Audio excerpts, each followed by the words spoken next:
देवस्य धीमहि धियो यो नः प्रचोदयात् ॐ भूर्भुवः स्वः तत्सवितुर्वरेण्यं भर्गो देवस्य धीमहि धियो यो नः प्रचोदयात्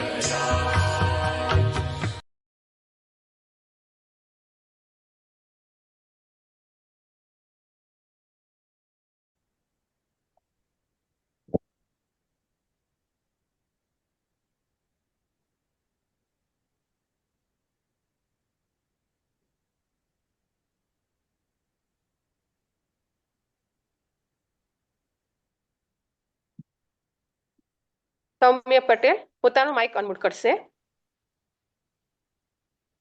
જય ગુરુદેવ. જય ગુરુદેવ, વેલકમ.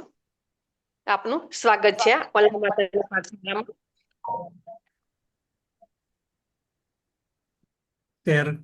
સ્ક્રીન શેર કરજો.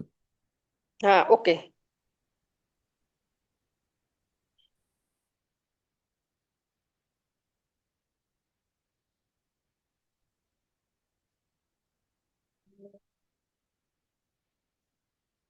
આવે છે સ્ક્રીન? આવે દેખાય છે. બતાવો. હા, દેખાય છે સ્ક્રીન.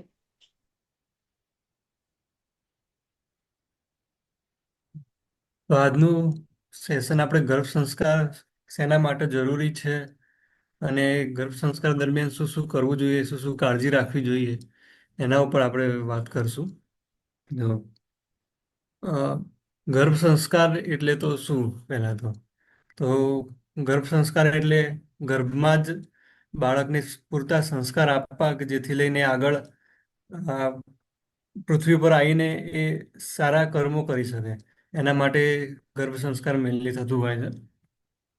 ગર્ભ સંસ્કાર એટલે ખાલી 9 મહિના દરમિયાન ખોરાકમાં ને હવનમાં આ બધી કાળજી લેવી એટલું જ નથી. એની પહેલા 3 મહિના પહેલાથી જ ગર્ભ સંસ્કારની શરૂઆત થતી હોય છે નોર્મલી. ગર્ભ સંસ્કાર એટલે પહેલા તો કન્સીવ થયા થી જ એની પ્રોસેસ ચાલુ થઈ જતી હોય છે કે આપણા માતાના અને પિતાના બીજનું શુદ્ધિકરણ કેવી રીતે કરવું, એ શુદ્ધિકરણ થયા પછી એનું સમાગમ દ્વારા જે બાળક ઉત્પન્ન થાય એને કેવા સંસ્કાર આપી શકીએ, શું ખાણીપીણી રાખી શકીએ, એના ઉપર જે શીખવામાં આવે છે, જે આખી પ્રોસેસ સંસ્કાર થાય છે એને ગર્ભ સંસ્કાર કહેવાય છે. અત્યારે ગર્ભ સંસ્કાર આ જમાનામાં શું કામ સૌથી વધારે જરૂરી છે?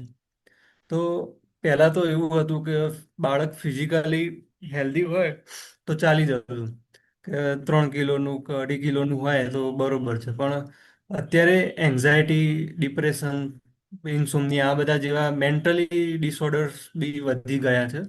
એટલા માટે જ એને ઇમોશનલી અને મેન્ટલી સ્ટ્રોંગ બનાવવા માટે ગર્ભ સંસ્કાર એક બહુ મહત્વનો ફાળો ભજવતું હોય છે. તો આપણા બાળકને કેવા સારા ગુણો આપવા, એને ધીર બનાવવું, એને મેન્ટલી આગળ જઈને નબળું ના પડે, એના માટે ગર્ભ સંસ્કારનું મહત્વ રહેલું છે. પછી બીજી વાત છે કે અત્યારે હાલ અમુક વર્ષથી ઓટિઝમ જેવી બીમારીઓનું પ્રમાણ વધી ગયું છે, કે જેમાં હાઈપર એક્ટિવ થઈ જતું હોય છોકરું, કે પછી કોઈ વસ્તુ પ્રત્યે કોન્સન્ટ્રેશન ના રાખી શકતું હોય, કે પછી એકદમ ઇમોશનલી ચેન્જીસ બતાવતું હોય, કે કોઈ ઇન્દ્રિયો એની સરખી કામ ના કરતી હોય. આપણી જે 5 ઇન્દ્રિયો રહેલી છે એમાં શબ્દ, સ્પર્શ, રૂપ, રસ, ગંધ એ સરખી રીતે કામ ના કરતી હોય, તે ઓટિઝમમાં આવે છે. તે ઓટિઝમના આપણે કેવી રીતે પ્રિવેન્ટ કરી શકીએ, તો એના માટે ગર્ભ સંસ્કાર એ બી એક મહત્વનો ફાળો ભજવતું હોય છે. પછી એક છે કે જેનેટિક ડિસઓર્ડર્સ, એટલે કે આપણા માતા પિતાનામાં હોય અને એ બાળકમાં પાસ ઓન ના થાય, એના માટે ગર્ભ સંસ્કાર એક જરૂરી છે. જેમ કે ડાયાબિટીસ સૌથી કોમનલી હોય છે. ડાયાબિટીસ છે, પછી થાઇરોઇડ છે, કે પછી કોઈ હિમેટોફેલિયા છે, કે બીજી કોઈ બી આનુવંશિક બીમારી છે એને બાળકમાં પાસો ના થાય ને એની શક્યતા મિનિમમ કરી શકાય એના માટે ગર્ભ સંસ્કાર આપણે કરવું ખૂબ જરૂરી છે આજના જમાનામાં. તો આપણે ગર્ભ સંસ્કારથી ને અમુક મેડિસિન્સના એનાથી આપણે 100% એ આનુવંશિક બીમારીઓને ટાળી શકીએ છીએ. જી નોર્મલ ડિલિવરી અત્યારે બહુ ઓછી જોવા મળતી હોય છે. મોસ્ટલી બધા સિઝેરિયન તરફ જ મતલબ સિઝેરિયનથી ડિલિવરી થતી હોય છે. તો એ સિઝેરિયનની બદલે જો આપણે નોર્મલ ડિલિવરી તરફ જવું હોય તો આ ગર્ભ સંસ્કારમાં આવેલા નિયમોનું આપણે ચોક્કસપણે પાલન કરવું જરૂરી છે. એટલા માટે આ ગર્ભ સંસ્કાર એ આજના જમાનામાં ખૂબ જરૂરી છે. તો આગળ આપણે સ્લાઇડમાં જોઈશું કે બધું ગર્ભ સંસ્કાર શેના માટે કરવું જોઈએ અને એમનું શું શું મહત્વ છે અને એ દરમિયાન શું આપણે કરી શકીએ છીએ એ બધું આપણે જોઈએ. તો પહેલા તો શું છે ગર્ભ સંસ્કાર? તો દરેક માતા પિતા આજે પોતાનું બાળક સૌથી શ્રેષ્ઠ હોય, સૌથી આગવું હોય એવું જ ઈચ્છતા હોય. તો એના માટે જો તેજસ્વી, સુંદર અને ઓજસ્વી બાળક ઈચ્છતા હોય તો આ ગર્ભ સંસ્કાર એમના માટે છે. ગર્ભ સંસ્કારનું મહત્વ આપણે આપણા ભૂતકાળમાં ઘણા બધા ઉદાહરણો જોયેલા છે. તો અભિમન્યુ છે એક સૌથી કોમન ઉદાહરણ. એના સિવાય બી બીજા ઘણા બધા ઉદાહરણ છે જેમ કે નેપોલિયન છે. તો નેપોલિયનની માતાને ગર્ભથી જ એને યુદ્ધની શિક્ષા આપેલી. તો એ જઈને આગળ જઈને એક મહાન યોદ્ધા બની શક્યો. એ બી એક ગર્ભ સંસ્કારનું ઉદાહરણ છે. પછી એવા જ ઘણા બધા આગળ ઉદાહરણો આપણે જોઈ શકીએ છીએ. ગર્ભ સંસ્કાર એ બાળકને ગર્ભથી જ સારા સંસ્કાર, સારું સ્વાસ્થ્ય મળે તથા માતાના મનની સ્થિતિ સકારાત્મક બને અને સ્વાસ્થ્ય જળવાઈ રહે એ માટે પ્રાચીન કાળથી ચાલતા આવતા સૂચનો છે. એટલે ટૂંકમાં જો રાજાના ઘરે રાજા જ પેદા થાય એવું જો ઈચ્છતા હોય તમે તો એના માટે ગર્ભ સંસ્કાર પહેલાના જમાનાથી જ અ, ગર્ભ સંસ્કારની યોજના થતી હતી. આપણા રાજા મહારાજાના ટાઈમથી જ કે જેથી એમનું બાળક પણ એમની જેમ શ્રેષ્ઠ યોદ્ધા બની શકે એવું જ આ જન્મ લે એના માટે ગર્ભ સંસ્કાર પહેલા બી થતા હતા. જો વૃક્ષ નાનું હોય ત્યારે તેની છાલ પર જે કોતરી એ વૃક્ષના થડ પર જીવનભર કોતરાયેલું હોય છે. જેવી રીતે આપણે અ, જે કોઈ બી નાનું ઝાડ હોય, કૂણું ઝાડ હોય તો એને જેમ વાળીએ એમ ઊંચું એમ વળે. પણ એકવાર મોટું થયા પછી એનામાં કોઈ બદલાવ આપણે ના લાવી શકીએ. એવી જ રીતે આપણા બાળકમાં નાનપણમાં કે ભાઈ ગર્ભના જ જે સંસ્કાર આપણે આપીએ એ એનામાં એ મોટું થાય ત્યાં સુધી 100 વર્ષ સુધી એનામાં એ સંસ્કારો દેખાતા હોય. પણ આપણે એ મોટું થયા પછી આપણે એમાં કોઈ બદલાવ ના કરી શકીએ. એટલે બાળકને ગર્ભના જ સારા સંસ્કાર મળે એ બી ખૂબ જરૂરી છે.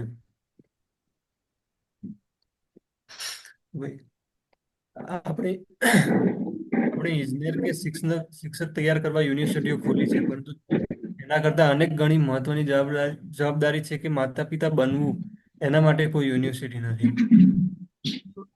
આમ કે આપણે કેવા માતા પિતા બનવું એના માટે આપણને કોઈ શીખવાડતું નથી. એ આપણે જ નક્કી કરવાનું છે કે આપણા કેવા માતા પિતા બનવું છે આપણા બાળક માટે.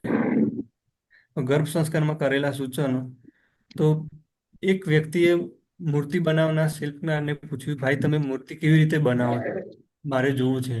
હું જોઈ શકું? શિલ્પકારે હા પાડી અને પોતાના કામમાં લાગી ગયો. આ વ્યક્તિ શિલ્પકારને નવાઈના ભાવ સાથે કામ કરતો જોઈ રહ્યો. છેવટે તેનાથી રહેવાયું નહીં એટલે પૂછી નાખ્યું, ભાઈ તમે તો માત્ર છીણી હથોડા મારીને પથ્થર જ તોડો છો. આમાં તમે મૂર્તિ ક્યાં બનાવો છો? શિલ્પકારે જવાબ આપ્યો, ભાઈ આમ પથ્થરમાં મૂર્તિ તો છે જ. મારું કામ તો નકામો પથ્થર તોડી તેમાંથી મૂર્તિ બહાર કાઢવાનું છે. એટલે શિલ્પકારના મગજમાં પહેલાથી એ મૂર્તિ કેવી બનશે એ એના મનમાં છપાઈ જ ગયેલી હોય. એને ખાલી હથોડી લઈને એનું કામ જ કરવાનું હોય. એવી જ રીતે આપણા પણ મગજમાં એક સેટ થઈ જવું જોઈએ કે આપણું બાળક કેવું આવશે, કેવા સંસ્કાર હશે એના. તો આપણે એને એ ગર્ભમાં એ સારા સંસ્કાર આપી શકીએ અને આપણું મન ઈચ્છતું બાળક આવે એનું એવું આપણે ધારી શકીએ છીએ. માટે જ ગર્ભ સંસ્કારના સૂચન મુજબ ઉત્તમ સંતાન માટે શિલ્પી જેટલી ધીરજ, સ્પષ્ટતા અને જવાબદારી જરૂરી છે. ગર્ભ સંસ્કારમાં ઉચિત સંતાન માટે ગર્ભાધાન, ગર્ભાવસ્થા, પ્રસૂતિ તથા પ્રસૂતિ બાદના સૂચનનો ઉલ્લેખ એના છે. મેં કીધું ને જેમ કે પહેલાથી જ ગર્ભ સંસ્કારની શરૂઆત થઈ જાય છે. ખાલી 9 મહિના દરમિયાન જ પાળવામાં આવતી જે ખોરાક ને બધું હોય એટલું ગર્ભ સંસ્કાર નથી. એનો ગર્ભ સંસ્કાર બાળક જન્મે પહેલા અને બાળક જન્મે પછી બી શરૂ જ હોય છે. અ, એક ગર્ભ સંસ્કારનું સારું ઉદાહરણ આપણે આપણી સમક્ષ અત્યારે જ જોઈ શકીએ છીએ. એક છે આપણા માનનીય ચિન્મય પંડ્યા સર. તો એમને અ, ગર્ભ સંસ્કાર માટે ગુરુજીએ આપણા શૈલા દીદીને એમને 3 વર્ષ સુધી સાધના કરાવડાવી હતી. 3 વર્ષ સતત સાધના અને બ્રહ્મચર્યનું સ્ટ્રિક્ટલી પાલન કરાયું. ત્યારે આપણી સમક્ષ આ ચિન્મયભાઈ પંડ્યા જેવા ગુરુ આવી શક્યા. એવા કોઈ વ્યક્તિનું આપણે જોઈ શકીએ છીએ અને એમની પ્રતિભા બી આપણે જોઈ શકીએ છીએ કે કેટલા પ્રતિભાશાળી રહ્યા છે. તો એ બી એક ગર્ભ સંસ્કારનું જ પરિણામ છે. ગર્ભાધાન સંસ્કાર તો શું તમને ખબર છે? માત્ર યોગ્ય બીજની પસંદગી, યોગ્ય સમય અને સંજોગો સાથે વાવતર કરવાથી લગભગ 30% ઉત્પાદન વધુ મેળવી શકાય છે. બસ તે જ રીતે ગર્ભાધાન સંસ્કાર યોગ્ય રીતે થાય તો સંતાન ઘણી દૃષ્ટિએ ઉચ્ચ બની શકે છે. એટલે ગર્ભ સંસ્કાર માટે એક તો આપણું બીજ મતલબ આપણા શુક્રાણુ અને માતાનું ઓવમ એ બંનેની સ્વાસ્થ્ય બી જરૂરી છે કે કેટલું સ્ટ્રોંગ છે. એના માટે પહેલા તો આપણે બીજ આપણું સ્ટ્રોંગ કરવું જરૂરી છે. માતા અને પિતાનું બીજ ના ઉપર પહેલા કામ કરવું જરૂરી છે. એના પછી આપણે કન્સીવ કરી શકીએ. તો ગર્ભાધાન માટે બીજ શુદ્ધિ માટે આપણે શું શું કરી શકીએ છીએ? તો ઉચ્ચ સંતાન પ્રાપ્તિના શ્રી ગણેશ ક્યાંથી થાય? જવાબ છે ફક્ત એક શબ્દ: સંયમ. તો તમારે પહેલા તો સંયમ રાખવો ખૂબ જ જરૂરી છે. સંશોધન કહે છે કે પુરુષ કે સ્ત્રીમાં હાલ જે શુક્રકોષો કે અંડકોષો હોય છે તેના પર ઓછામાં ઓછા 1 મહિનાના આહાર અને વિચારોની સ્પષ્ટ અસર હોય છે. એટલે જ મેં કીધું ને કે 3 મહિના પહેલાથી જ આપણો ગર્ભ સંસ્કાર ચાલુ થઈ જાય છે. તો 3 મહિના પહેલાથી જ આપણે આપણા ખોરાક ઉપર, આપણી રહેન સહેન, દરેક વિહાર ઉપર અંકુશ રાખી અને સારા આહાર વિહારનો ગ્રહણ કરીએ તો એ આપણા બીજ ઉપર બી ડાયરેક્ટ અસર કરતું હોય છે. તો પહેલા તો ગર્ભ કન્સીવ કર્યા પહેલા સૌથી પહેલા તો આપણે આપણામાં શું શું બીમારીઓ છે, શું નથી, એના વિશે આપણે જરૂરી આ જાણકારી હોવી જરૂરી છે. જો આપણે કોઈ પીસીઓડી કે પછી મેન્સ્ટ્રુએશનને લગતી કોઈ બી બીમારીથી પીડાતા હોય કે પછી ગર્ભાશયની કોઈ બીમારી હોય તો એ સમય પહેલા એનો ઉકેલ લાવવો જરૂરી છે. મારી સલાહ મુજબ તો જ્યાં સુધી એ ઉકેલ ના આવે ત્યાં સુધી આપણે કન્સીવ કરવા માટે વિચારવું જ ના જોઈએ. પહેલા આપણી બીમારીને સોલ્વ કરવી, પછી જ આપણા કન્સીવ માટે વિચારવું જોઈએ. બાળક માટે આગળ પ્લાનિંગ કરવું જોઈએ. એવી જ રીતે મેલમાં બી ઘણીવાર લો સ્પર્મ કાઉન્ટ હોય છે કે પછી કોઈ બીજી ફેફસાની કે એની કોઈ બીમારી હોય કિડનીની, તો એના પહેલો ઉકેલ લાવવો જરૂરી છે. પછી આપણે બેબી પ્લાનિંગ કરીએ તો વધારે યોગ્ય રહેતું હોય છે. ગર્ભધાન પૂર્વે ઓછામાં ઓછા 1 મહિના સુધી સ્ત્રી અને પુરુષ બંને બ્રહ્મચર્ય પાળવું જરૂરી છે. અમે તો નોર્મલી 3 મહિનાથી જ બ્રહ્મચર્ય સંપૂર્ણપણે બ્રહ્મચર્ય પાળવતા હોઈએ છીએ. તો પ્રાચીન કાળમાં સંતાન પ્રાપ્તિ માટેના વિશિષ્ટ યજ્ઞો તેમજ તપ કરવામાં આવતા. આના અસંખ્ય ઉદાહરણો આપણા શાસ્ત્રોમાં મોજૂદ છે. એક તો પુત્રષ્ટિ યજ્ઞ છે, રાજા દશરથે કરાવેલો છે રામ ભગવાન માટે. એમ બીજા ઘણા બધા યજ્ઞ છે. આપણા ગાયત્રી પરિવારમાં બી ઘણા યજ્ઞો છે. તો આપણે યજ્ઞો બી કરાવવા જરૂરી છે બેબી પ્લાનિંગ કર્યા પહેલા. અને 9 મહિના દરમિયાન બી ઘણા યજ્ઞ આવતા હોય છે. ગર્ભાધાન બીજ શુદ્ધિ માટેની ટિપ્સ: ભલે તમે નિયમિત ના કરતા હો પણ સંતાન ઈચ્છો તે પહેલા 6 મહિનાની તમારી નિયમિત દિનચર્યા નક્કી કરો. ધ્યાન, પ્રાર્થના, એ સદવિચાર, ઈશ્વર ચિંતન અને યોગ સાધનાનો નિયમ બનાવો. શુદ્ધ આહાર વિહાર અને વિચારો રાખવા. આપણા આહાર ઉપર તો ખાસ અંકુશ રાખવું. આપણા આહાર વિહાર કે પછી ખોરાકની અસર આપણા બીજ ઉપર બહુ જ થતી હોય છે, નેગેટિવ કે પોઝિટિવ. એ આપણા આહાર વિહાર ઉપર આધાર રાખે છે. તમે વ્યસની હો તો આ 6 મહિના માટે વ્યસન છોડી દેવું. મેક્સિમમ ટ્રાય કરો કે આપણું વ્યસન છોડી દેવું. કોઈ બી પુરુષને હોય તો પછી સિગરેટ કે તમાકુનું વ્યસન હોય તો એને ઓછું બને એટલું ઓછું કરાવું. અને લેડીઝને પણ ટીવી, સિનેમા, સિરિયલ્સ આ બધાથી બી દૂર રહેવું એ વધારે સારું છે. આ સમય દરમિયાન તમારા જે દુર્ગુણો છે તેને નિયંત્રિત રાખવા. જેવી રીતે આપણા માનસિક દુર્ગુણો છે, જેમ કે ગુસ્સો આવવો બહુ, પછી ઈર્ષા કરવી, કોઈ લોભ કરવો, કોઈ ખરાબ આચરણ કરવું. એ દરેક વસ્તુ આ સમયગાળા દરમિયાન આપણા બાળકનું ભવિષ્ય વિચારીને આપણે આ દુર્ગુણોને ઓછા કરવા એ જરૂરી છે. પુરુષ અને મહિલા haemoglobin, sugar, HIV, hepatitis, thyroid, cholesterol, thalassaemia વગેરેના ટેસ્ટ તથા સોનોગ્રાફી અને BP વગેરે કરાવી લેવું જોઈએ. આ બધા મેં કીધું કે જેથી આપણે આનુવંશિક બીમારીઓથી બચવું હોય તો આ બધા ટેસ્ટ કરાવી લેવા જોઈએ અને પહેલા એનો ઉકેલ લાવવો જોઈએ.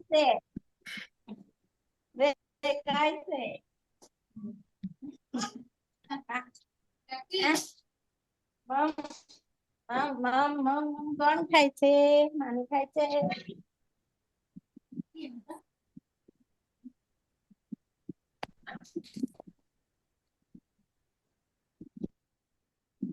દવા દવા લઈ શરીર રોગમુક્ત કરી લેવું જોઈએ. શરીર રોગી હશે તો સાથે ધાતુઓ વિકારવાળી થશે અને બાળક વિકૃત જણાશે. શક્ય હોય તો આયુર્વેદના જાણકાર પાસેથી વાતપિત્ત અને કફ સમતોલ કરાવી લેવા. વીર્ય અને રજોસ્ત્રાવની તપાસ પણ કરાવી લેવી જોઈએ. જેમ કે મેન્સીસ ને બધું બી આપણે રેગ્યુલર આવે છે કે રેગ્યુલર બ્લીડિંગ થાય છે, બધું તપાસ કરાવી લેવી જોઈએ. અને સૌથી શ્રેષ્ઠ છે કે બેબી પ્લાનિંગ પહેલા એકવાર પંચકર્મ તો કરાવી જ લેવું જોઈએ. જો પંચકર્મ કરાવો તો તમારા શરીરની જે અશુદ્ધિઓ છે એ બધી બહાર નીકળી જાય અને આપણું શરીર ચોખ્ખું રહે તો આપણું બીજ પણ શુદ્ધ રહે અને એવી રીતે આપણું ફળ બી એટલું સારું મળે. તો એકવાર તો પંચકર્મ કરાવવું જ જોઈએ દરેકે, એકવાર ગર્ભ સંસ્કાર પહેલા, પછી બેબી પ્લાનિંગ કરતા પહેલા. નથી ગર્ભધાન માટે ઉચિત સમય. તો કઈ ઋતુમાં કયા સમયે આપણે બેબી પ્લાનિંગ કરી શકીએ છીએ એના માટેની અમુક જાણકારી છે. સંતાન પ્રાપ્તિ માટે યોગ્ય સમય અને ઋતુની પસંદગી કરવી જોઈએ. આયુર્વેદના શાસ્ત્ર પ્રમાણે ઋષિમુનિઓ રાજા મહારાજોને સંતાનની જન્મ તારીખ નક્કી કરી 9 માસનો સમય બાદ કરી તેના 6 માસ પહેલા પતિ પત્ની બંનેનું શુદ્ધિકરણ કરી ગર્ભધાન કરાવવાનું કહેતા હતા. તેથી જ રાજ પરંપરાઓમાં ઉચ્ચ સંતાનો જન્મતા હતા, એમ મેં આગળ કીધું. હિરણ્યકશિપુની માતાએ ગર્ભ સંસ્કારના નિયમોનું પાલન નહોતું કર્યું. તેથી જ આવા સારા દેવી કુળમાં એ અસુર વૃત્તિના પુત્રનો જન્મ થયો. અને હિરણ્યકશ્યપની પત્ની કયાધુએ ગર્ભ સંસ્કારના નિયમોનું પાલન યોગ્ય રીતે કર્યું અને તે જ તેથી એના અસુરી કુળમાં બી પ્રહલાદ જેવા તેજસ્વી પુત્રનો જન્મ થયો. ગર્ભધાનમાં ઉચિત સમય અંગેની ટિપ્સ. આયુર્વેદ મુજબ સૂર્યોદય એટલે કે સવારનો સમય, સંધ્યાકાળ એટલે કે સાંજનો અને દિવસનો સમય સમાગમ માટે યોગ્ય નથી. હેમંત અને શિશિર ઋતુ એ શ્રેષ્ઠ સંતાન પ્રાપ્તિ માટે ગર્ભધાનનો યોગ્ય સમય છે. હેમંત અને શિશિર ઋતુ એટલે કે નવેમ્બરથી માર્ચ સુધીનો જે સમયગાળો છે, 4 મહિના, એ સારામાં સારી ઋતુ ગણાતી હોય છે બેબી પ્લાનિંગ માટે, કન્સીવ કરવા માટે. આ ઉપરાંત અમાસ, પૂનમ, આઠમ, ચૌદસ, ગ્રહણ, અધિક માસ, શ્રાદ્ધ, સંક્રાંતિ કાળ એ વગેરે જે કાળ છે અને તેમજ સૂર્યનો એક રાશિમાંથી બીજી રાશિમાં પ્રવેશ થતો એ સમયગાળા દરમિયાન ગર્ભધાન વર્જ્ય ગણવામાં આવે છે. એટલે આ સમયગાળા દરમિયાન આપણે કન્સીવ ન જ કરવું જોઈએ. એના એ સમયગાળા દરમિયાન આપણે સ્ટોપ રાખી દેવો જોઈએ. એક મત અનુસાર શ્રેષ્ઠ ઋતુમાં બંનેના સ્વસ્થ શરીર અને મન હોય ત્યારે રાત્રે 9 થી 11 અથવા સવારે 4 થી 6 વાગે ગર્ભધાન કરવું વધારે ઉચિત છે. આ સમય જે છે દિવસનો એ વધારે ઉચિત ગણવામાં આવેલું છે, જેથી આ સમયગાળા દરમિયાન આપણા શુક્રાણુઓ અને અંડકોષ બંને એક સારી સ્થિતિમાં હોય કે જેથી આ સમયગાળા દરમિયાન કરીએ તો એ સારું પરિણામ બી ઉપજાવતા હોય છે. ગર્ભધાન માટે ઉત્તમ મનોઅવસ્થા. તો આપણા મનની અવસ્થા કેવી છે જ્યારે આપણે કન્સીવ કરી રહ્યા હોઈએ કે સમાગમ વખતે આપણું મન કેવું છે, એકબીજા પ્રત્યેની લાગણી કેવી છે, એકબીજા પ્રત્યેનો પ્રેમ કેવો છે, પતિ પત્નીનો, એમના સંબંધો, એ જે સમાગમ વખતનો સમય એ બી આપણા બાળક ઉપર અસર કરી શકે છે. તો એના માટે જો તમારા પતિ પત્નીમાં કોઈ લડાઈ હોય કે પછી કોઈ અનબણ થઈ હોય તો પહેલા એને સોલ્વ કરવું જોઈએ અને પછી આપણે કન્સીવ કરવાનો પ્રયત્ન કરી શકીએ છીએ. તો આપણા વિચારોની આપણા મન ઉપર અને પછી સમગ્ર શરીર ઉપર પ્રચંડ અસર થાય છે. હકારાત્મક લાગણી તન અને મનને તંદુરસ્ત બનાવે છે અને નકારાત્મક લાગણી તન અને મનને રોગિષ્ટ બનાવે છે. પતિ અને પતિ અને પત્નીના હૃદયમાં એકબીજા પ્રત્યે અત્યંત શુદ્ધ પ્રેમ હોય તે ઉત્તમ મનોઅવસ્થા છે. રાવણ બ્રાહ્મણ કુળનો હતો. તેના પિતા ઋષિ હતા, પરંતુ માતા માતા કૈકસી હીન વૃત્તિના હતા. પ્રથમ બે ગર્ભાધાન સમયે તેના વિચારો અતિ નિમ્ન રાક્ષસી હતા. તેથી રાવણ અને કુંભકર્ણનો જન્મ થયો. ત્રીજી વાર ઋષિએ તપ અને મનોબળથી પોતાનો પ્રભાવ જગાવ્યો અને વિભીષણનો જન્મ થયો.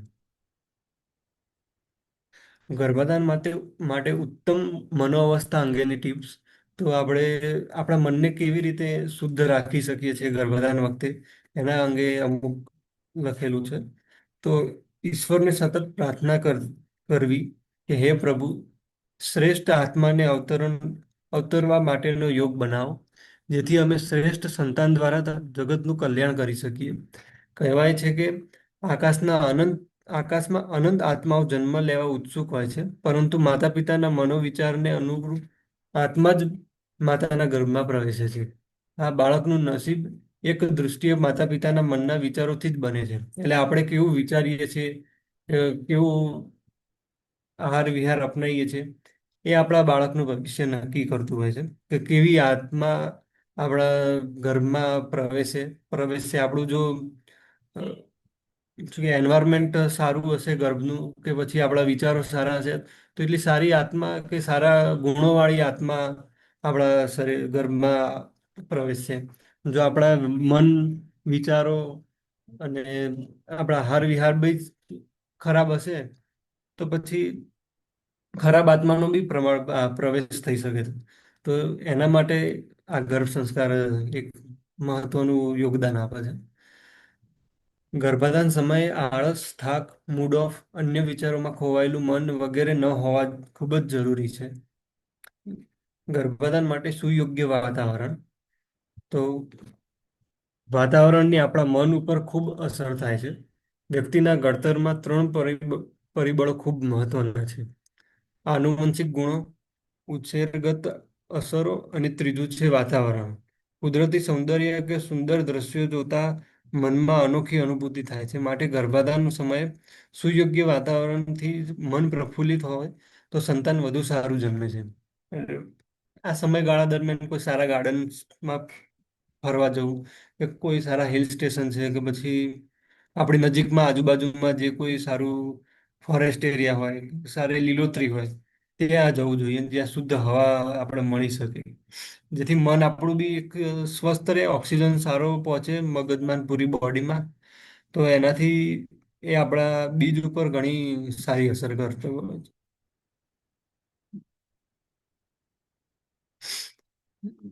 પ્રાચીન સમયમાં ગર્ભધાન વખતે મહેલ અને શયન કક્ષને સુંદર રીતે શણગારવામાં આવતા.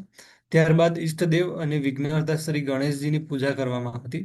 આ 6 મહિના દરમિયાન સજ્જન માણસોને જ મહેલમાં જવાની પરવાનગી હતી. મહેલના વાતાવરણને પવિત્ર રાખવા માટે શ્લોકો, મંત્રો અને પ્રાર્થનાઓની મદદ લેવાતી હતી. એવું પહેલાના જમાનામાં આવી ટેકનિક્સ હોતી કે જેથી આપણામાં નેગેટિવિટી ના આવે, પોઝિટિવિટીનું આપણા વાતાવરણમાં સંચય થાય. આપણી આજુબાજુમાં રહેલા નેગેટિવ લોકોની અસર બી આપણા ઉપર થતી હોય છે, કે આપણા આજુબાજુ કેવા લોકો રહે છે. જો નેગેટિવ એ બોલ બોલ કરતા હોય કે નેગેટિવ એમના વિચારો વ્યક્ત કરતા હોય, તો એની આપણા બાળકો પર બી એવી અસર થાય. અને જો પોઝિટિવ માણસ હોય, કોઈ સારા વિચારો વાળું માણસ હોય, સંત હોય, કે પછી આપણા કોઈ ગુરુજી હોય, તો એમના વાણીનું અસર આપણા પોઝિટિવ પડતો હોય છે. તો એ બી ખૂબ જરૂરી છે. ગર્ભધાન માટે ઉત્તમ મનો અવસ્થા અંગે tips. તો ઘરનું વાતાવરણ સુંદર અને સ્વચ્છ રાખો. શયનકક્ષને સુંદર રીતે શણગારી શકાય છે. તો અ, ભગવાન એવી જ જગ્યાએ પ્રવેશે કે જ્યાં સ્વચ્છતા હોય, સ્વચ્છતા અને સુંદરતા હોય. માટે આપણા ઘરમાં કે આપણા રૂમમાં કોઈ બી જગ્યાએ સ્વચ્છતા જાળવવી ખૂબ જરૂરી છે. જો આપણું ઘર જ ખરાબ હશે તો એમાં ઓટોમેટિકલી નેગેટિવિટી પ્રવેશશે. તો એના માટે સ્વચ્છતા જાળવવી ખૂબ જરૂરી છે. પછી હનીમૂન એ નવો કન્સેપ્ટ નથી, પણ સદીઓ પહેલા અપાયેલો આપણી સંસ્કૃતિનો એક ખ્યાલ છે. બંનેને પસંદ હોય એવું કુદરતી સ્થળ પસંદ કરો. હળવી ખુશબુદાર અગરબત્તી કે રૂમ ફ્રેશનર કે કુદરતી ફૂલોથી રૂમ મહેકી ઉઠે તેવી કાળજી લો. સંગીત પણ લાભદાયી થાય છે. તો ઘણા સારા અલંકારો છે કે ઘણા સારા સંગીત છે જે પોઝિટિવિટી ઉત્પન્ન કરતા હોય, એ બી આપણા ગર્ભ ઉપર સારી અસર કરતા હોય છે. બીજ શુદ્ધિ, ઉચિત સમય, ઉત્તમ મનોઅવસ્થા વગેરેનું ધ્યાન રાખી વિધિપૂર્વક ગર્ભને ધારણ કરવાથી સુંદર, બળવાન, દીર્ઘાયુ અને નિરોગી સંતાન જન્મે છે. ગર્ભાવસ્થા સંસ્કાર એટલે ગર્ભ રહી ગયા પછી આપણે પછી શું કાળજી લેવી, એમાં શું શું આવે છે સંસ્કારમાં, એના વિશે આપણે જાણશું. તો સારી જાતનું બિયારણ યોગ્ય સમયે વાવેતર તથા યોગ્ય વાતાવરણમાં હોવા ઉપરાંત બીજના અંકુરણ સમયની અવસ્થાની કાળજી પણ અગત્યની છે. કારણ કે ખેતીની સફળતા વાળ, નીંદણ, ખાતર, પાણી, પ્રકાશ પ્રકાશ ઉપર પણ નિર્ભર કરે છે. બસ એ જ રીતે ગર્ભાવસ્થા દરમિયાન લેવાતી કાળજી સંતાનના સમગ્ર જીવન ઉપર અસર કરે છે. આ 9 મહિના માનવ જીવનનો પાયો છે. તો આ 9 મહિના દરમિયાન આપણે શું શું કાળજી રાખવી, એ આપણા બાળક ઉપર મેક્સિમમ અફેક્ટ કરતી હોય છે. વિશ્વની તમામ માતા ધારે તો વિશ્વને ચપટીમાં નંદનવન કરી દે. હે માતા, જે જગત જનની, તું તારા સામર્થ્યને ઓળખ. તું ભલે તને સામાન્ય માને, પરંતુ તારા ગર્ભમાં અસામાન્ય સર્જન થઈ રહ્યું છે, અને એ સર્જનનો પાયો છે ગર્ભ સંસ્કાર. તું ધારીશ તો તારું આ સર્જન વિશ્વ ડોલાવશે, કારણ કે લગભગ 80% જેટલો મગજનો વિકાસ ગર્ભમાં જ થાય છે. આપણે એવું માનતા હોઈએ કે બાળક જન્મશે પછી એને સારા સંસ્કારો આપશું, પણ એના 80% જેટલો મગજનો વિકાસ જ ગર્ભમાં થઈ જતો હોય, તો લગભગ 80% જેટલા સંસ્કારો જ એના ગર્ભમાંથી જ આવતા હોય. તો આપણે ગર્ભ દરમિયાન શું સંસ્કાર આપીએ છીએ, કેવું આપણે વાંચન રાખીએ છીએ, કેવું આપણે આજુબાજુનું વાતાવરણ ગ્રહણ કરીએ છીએ, એ એના ઉપર ઘણી અસર કરતી હોય છે. એટલે કહેવાય ને કે 80 થી 90% સંસ્કાર તો આપણા ગર્ભમાં જ મળી જતા હોય છે બાળકને. ગર્ભાવસ્થાવાળી માતાને દોહદ કહેવાય છે, એટલે કે બે હૃદયવાળી. એનામાં એક સાથે પોતાનું હૃદય અને સંતાનનું હૃદય બે ધડકતા હોય છે, એટલે એને દોહદ કહેવાતી હોય છે. માતાના રક્ત અને મન દ્વારા જ સંતાનનું સર્વસ્વ ઘડાય છે. માતા તરીકે ગર્ભાવસ્થાને ભરપૂર માણો અને સાથે સાથે ભાવિ બાળક માટે નિરંતર ઉચ્ચ સ્વપ્ન સેવવું. જીજાબાઈ સગર્ભા હતા ત્યારે શિવાજીના પિતા શાહાજી તથા તેમના રાજ્યને મોગલોથી મળવા એક પછી એક ત્રાસથી કંટાળીને તેમને એવો સંકલ્પ અને સ્વપ્ન જોયા કે તેના પુત્રને જન્મ આપશે, જે મુગલોથી દેશનો પીછો છોડાવશે, અને છત્રપતિ શિવાજીનો જન્મ થયો. એટલે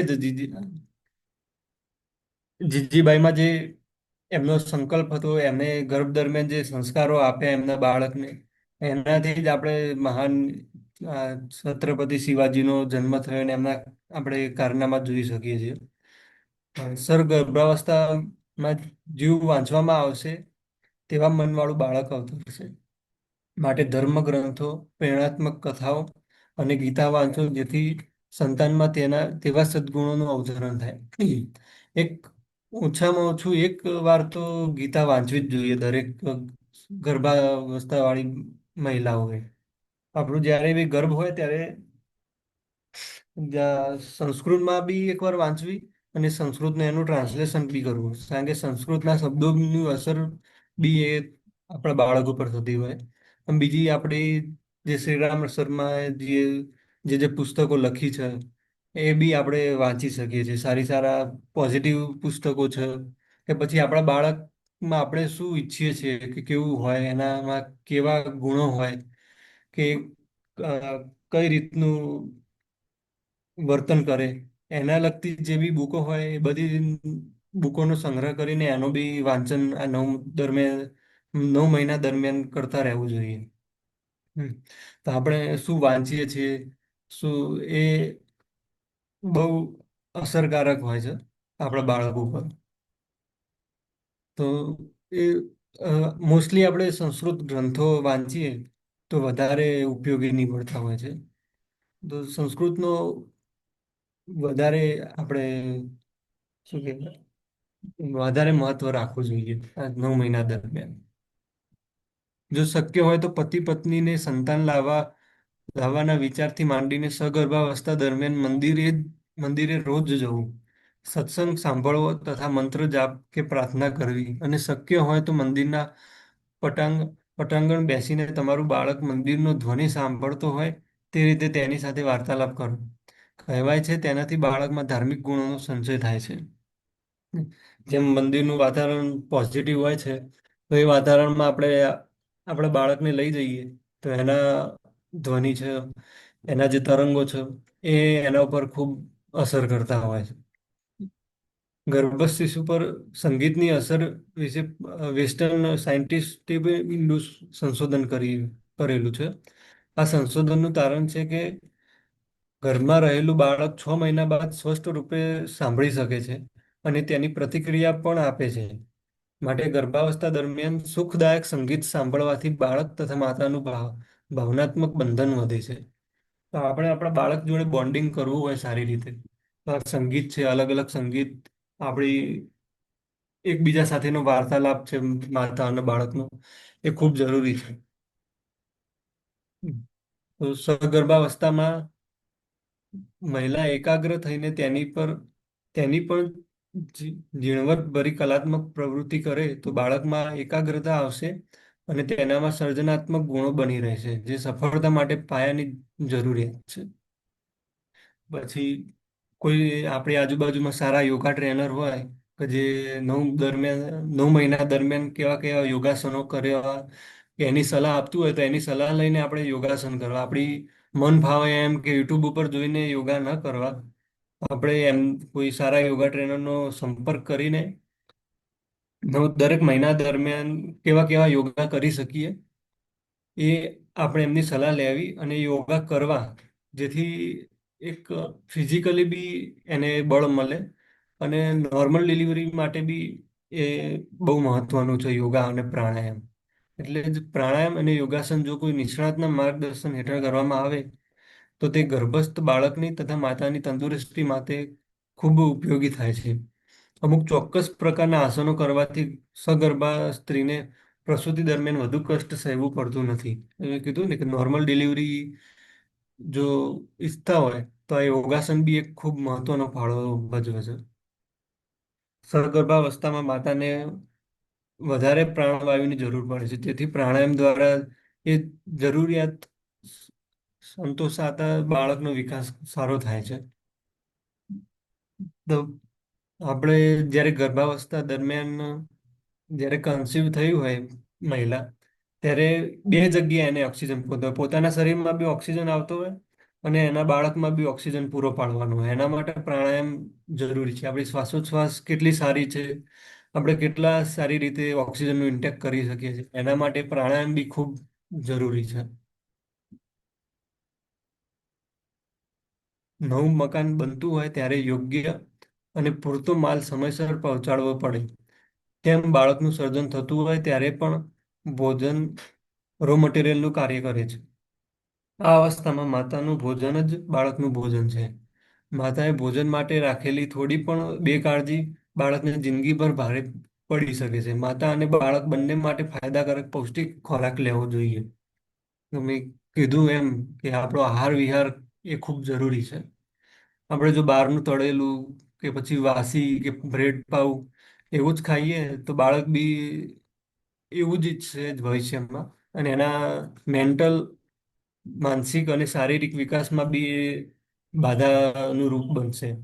માટે આપણે સારું, પૌષ્ટિક અને ઘરનું બનાવેલું ખાવું જોઈએ. જો કોઈ દિવસ આપણને ઈચ્છા થઈ કે બહારનું સારું એવું ખાવું છે, તો એ આપણે ઘરે બનાવવાનો ટ્રાય કરીએ, અને ઘરે જાતે બનાવીને સારા તેલમાં, સારા ઘીમાં બનાવેલું જ આપણે ગ્રહણ કરીએ.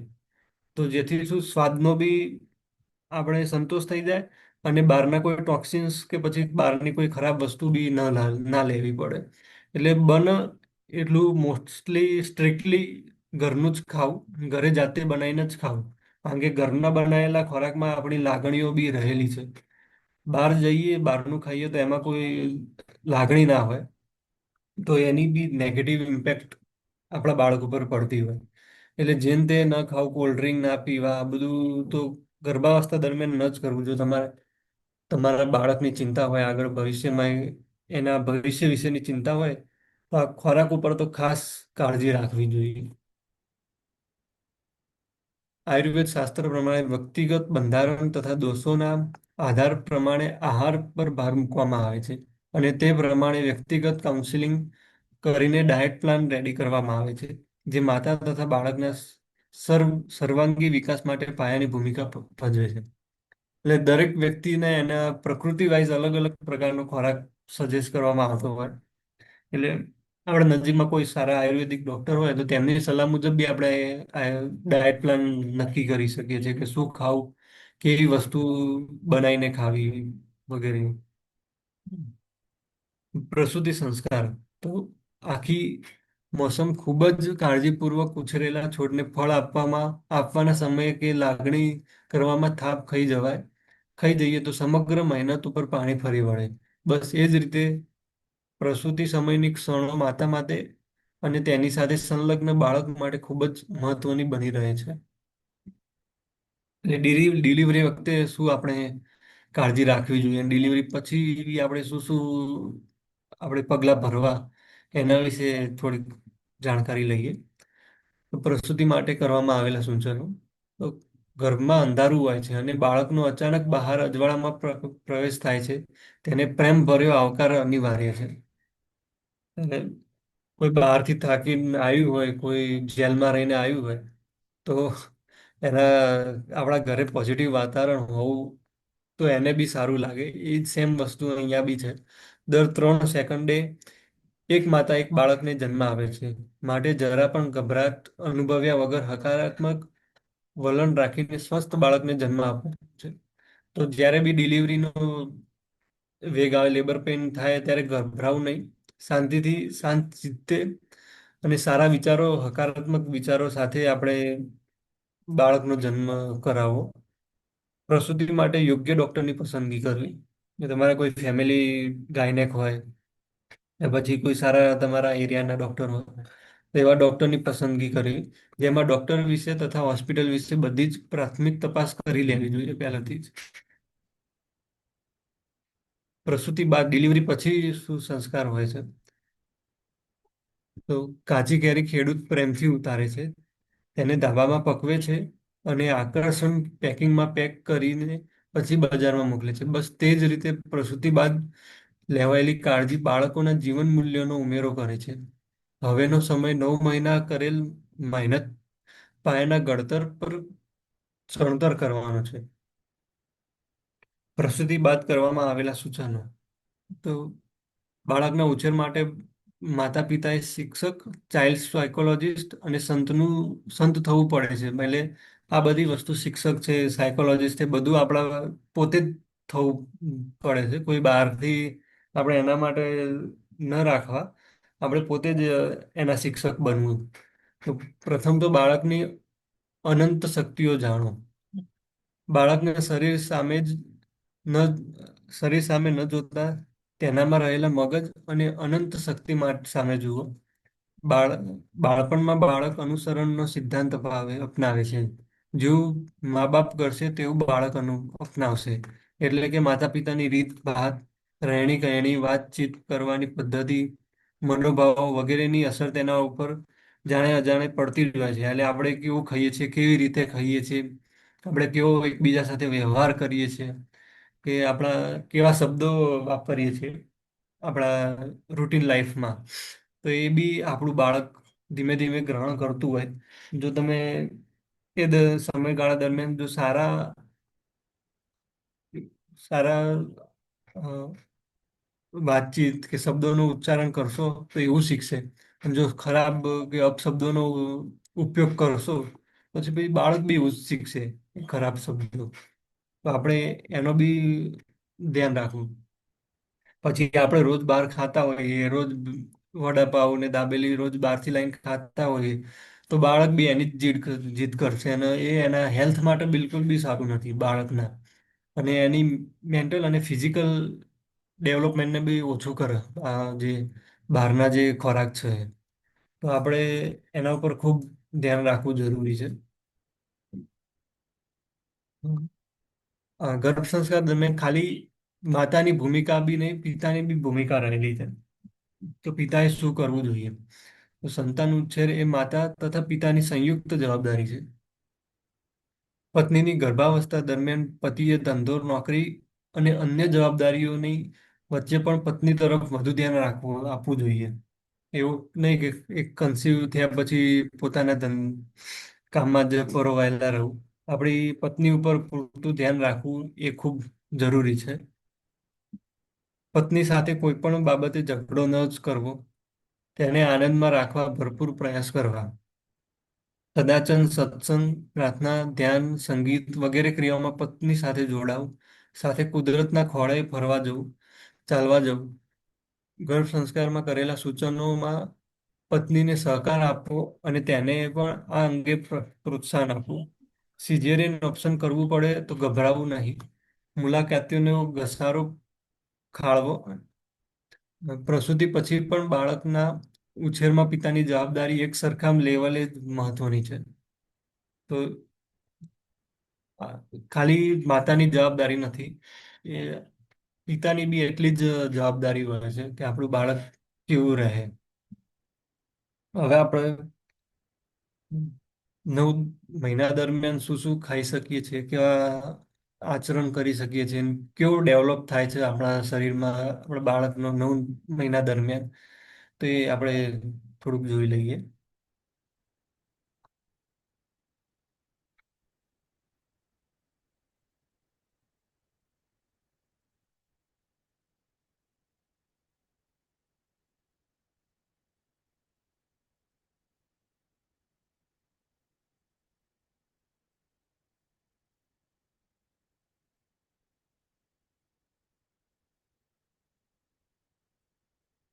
આ ગર્ભાવસ્થાના દરેક 9 મહિના દરમિયાન આપણા શરીરમાં કેવો ડેવલપ થઈ રહ્યો છે, અને એ દરમિયાન આપણે શું સાવચેતી રાખવી, એના વિશેની થોડીક જાણકારી છે.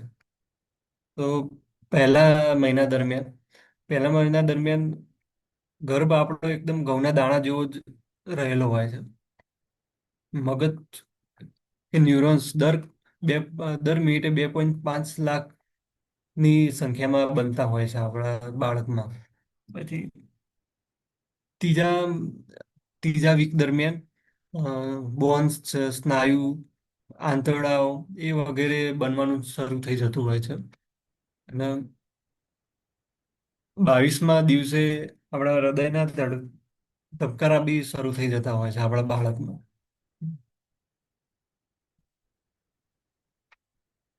તો પ્રથમ મહિના દરમિયાન આપણે શું શું સાવચેતી રાખવી જોઈએ? એ દરમિયાન ઈચ્છે તો સારા પુસ્તકોનું કે ધાર્મિક પ્રવૃત્તિઓમાં ઈચ્છો શુદ્ધ સાત્વિક ખોરાક જમવો. એટલે કે આપણું ઘી દૂધની આઈટમોનો ઉપર વધારે આપણું રાખવું જોઈએ, વધારે ઘર્ષણ. ઘી દૂધની બનેલી આઈટમ છે કે પછી માખણ છે, આ બધાનો શીરો છે, લાપસી છે, આ બધાનું ભોજન આપણે કરવું વધારે સારું રહે ફર્સ્ટ મંથ દરમિયાન. આ આ મહિના દરમિયાન મોસ્ટલી મોશન સિકનેસ છે, કે પછી સવારે વોમિટિંગ થવી, કે થોડીક થાક લાગવી, પગ ભારે થવા, આ મહિના દરમિયાન વધારે જોવા મળતી હોય છે. એટલે એ બધું થતું હોય તો આપણે ગભરાવું નહીં. એ એક એનો ફેઝ જ છે.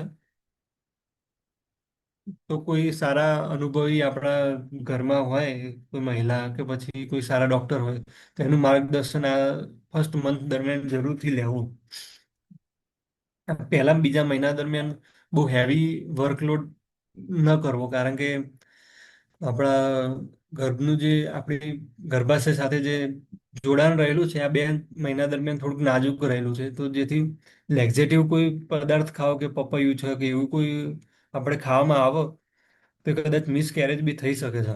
તો વધારે વર્કલોડ પડે તો આ પહેલા 2 મહિના અને છેલ્લા 2 મહિના દરમિયાન આ ખાસ કાળજી લેવી, કે પપૈયા જેવી કોઈ લેક્સેટિવ વસ્તુ ન ખાવી, કે પછી બહુ હેવી વર્કલોડ ન કરવો, કારણ કે આ દરમિયાન એટલું જોડાણ એટલું સ્ટ્રોંગ નહીં હોતું આપણા ગર્ભાશય સાથે. હવે સેકન્ડ મંથ દરમિયાન એમાં આપણા બાળકમાં ગર્ભમાં નાના નાના હાથ અને પગની આકૃતિઓ બનવાની ચાલુ થઈ જતી હોય. માથામાં પેશીઓ પણ બનવાની શરૂ થઈ ગયેલી હોય છે. એનું વજન લગભગ 28 ગ્રામ જેટલું હોય છે. આ મંથ દરમિયાન આંખોની રચના બી શરૂ થઈ જતી હોય છે, અને કાનની શ્રવણ શક્તિનો બી ડેવલપમેન્ટ જોવા મળતું હોય છે.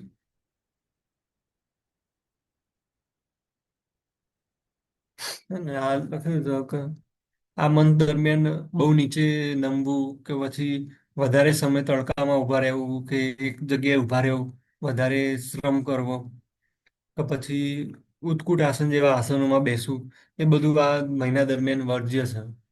માનસિક તણાવ લેવો, કે પછી ઉલટી, એ બી આ માનસિક તણાવ છે, આળસ છે, ગુસ્સો છે, અમુક મેન્ટલી ઇમ્બેલેન્સ આ મહિના દરમિયાન થતું હોય છે, હોર્મોનલ ઇમ્બેલેન્સ, તો એના લીધે નોર્મલ છે.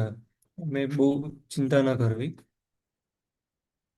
આપણા ઘરના સદસ્યોએ પૂરતો સહકાર આપવો જોઈએ એ દરમિયાન, આ મહિના દરમિયાન, કે જેથી એનામાં માનસિક કણે થોડુંક ઇમ્બેલેન્સ હોતું હોય એ હોર્મોનલ ઇમ્બેલેન્સના લીધે. તો આ મંથ દરમિયાન આપણે બી પરિવારના સદસ્યો બી થોડુંક સમજણ રાખવી જોઈએ. પછી લોંગ ટ્રાવેલિંગ છે, કે પછી હેવી કસરત છે, એ આ મહિના દરમિયાન ન કરવી. ખજૂર, અંજીર, દ્રાક્ષ, દૂધ કે મેવાની આઈટમ, દૂધના વ્યંજનો, હલવો, કે પછી શીરો છે, લાડવા છે, બધું આ મંથ દરમિયાન ખાવું જોઈએ. પ્રાર્થના છે, સંગીત, ગર્ભ સંવાદ કરવો, આપણા બાળક સાથે સંવાદ કરવો, કારણ કે શ્રવણ શક્તિ એની ડેવલપ થવાની શરૂ થઈ જાય છે. તો આપણે એની સાથે થોડુંક સંવાદ કરવો એ બી એક લાભદાયી વસ્તુ છે. અને ફોરા અને આરામદાયક વસ્ત્રો પહેરવા, બહુ ટાઈટ જીન્સ કે ટાઈટ ક્લોથ્સ એવા ટાળવા જોઈએ, કે જે આપણને અનકમ્ફર્ટેબલ ફીલ થાય. એકદમ હળવા અને એકદમ કમ્ફર્ટેબલ જ વસ્ત્રો પહેરવા પૂરા 9 મહિના દરમિયાન. એ થર્ડ મંથ જ્ઞાનેન્દ્રિય અને કર્મેન્દ્રિય આનું સર્જન થતું હોય છે. માતા જે સાંભળે છે, બોલે છે, દેખે છે, એ બધું જ ગર્ભ બી અનુભવ કરે છે. તો સ્વાદ અને સુગંધની બી એનામાં શક્તિ આવી ગયેલી હોય છે.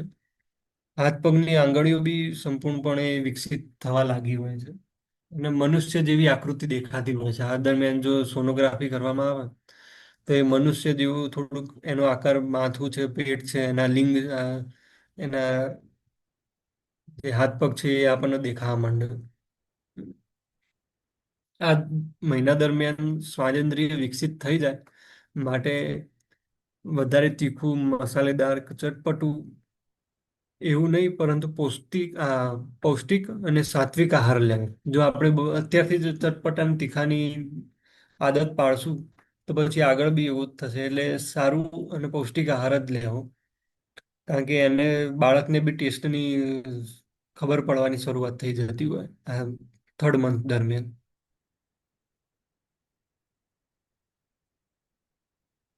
આમ થર્ડ મંથ એ સારી રીતે આનંદમાં અને ઉત્સાહમાં વિતાવવો જોઈએ. આહારમાં બદલાવ કરવો, કે ગાયનું દૂધ છે, ખીર છે, મગ છે, બાફેલા મગ છે, કે મગનું શાક છે, નારિયેળની આઈટમ્સ, ટોપરાની આઈટમ, એ બધાનો સમાવેશ કરવો આપણા ખોરાકમાં. કર્ણેન્દ્રિયનો બી વિકાસ થતો હોય છે, માટે મધુર સંગીતો સાંભળવા, પ્રાર્થના કરવી, ભજનો સાંભળવા સારા સારા, આનંદમય વાતાવરણ રાખવું. આહારમાં પછી આપણે સિઝન વાઇઝ આમળા છે, ગુલકંદ છે, પછી પ્રોટીન વિટામિન વાળી અલગ અલગ ખનિજ તત્વો વાળી વસ્તુઓ છે. સિઝનલ ફ્રૂટ જે આવતા હોય, કેળા છે, ચીકુ છે, નારંગી, દ્રાક્ષ વગેરે જેવા સિઝનલ ફ્રૂટ્સનો ઉપયોગ રાખવા દરમિયાન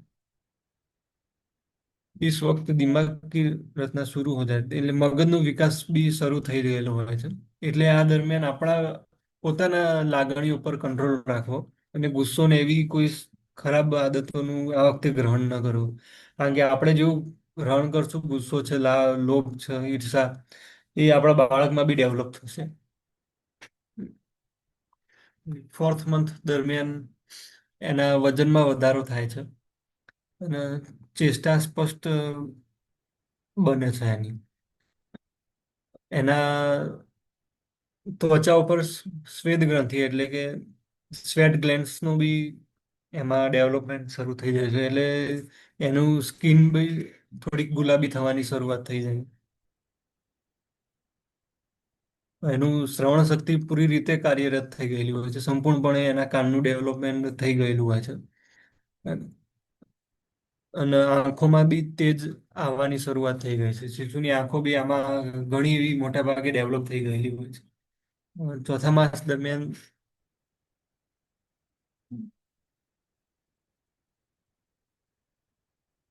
આ દરમિયાન માતા થ્રુ બાળક પોતાની પસંદ નાપસંદ વર્તવતું હોય છે.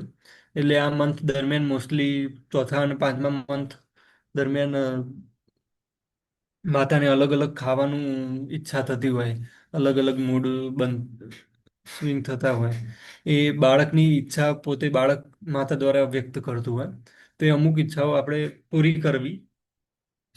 પછી સાત્વિક આહાર પ્રત્યે રુચિ અને સ્વાદ અને સુગંધ પસંદ કરવું જોઈએ આપણે.